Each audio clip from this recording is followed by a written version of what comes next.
George Santos, he actually hosted a business dinner back in November of 2020 that was attended by Christian Lopez and his attorney, Tiffany Boghossian, first reported by the Washington Post. Now, Santos, if you remember, was working for Harbor City Capital, which is a Florida-based investment firm, and Lopez says he was pitching him to invest $300,000, but Lopez declined.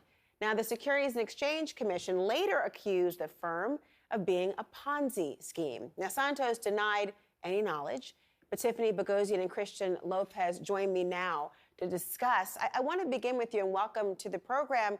Christian, let me begin with you here on this because, you know, according to the reporting, Santos brought you to a restaurant in Queens, a fancy restaurant in Queens, back in November of 2020. He wanted you to invest about $300,000. Can you tell us what happened in that instance? Yeah, he was trying to pitch me some ideas that he could.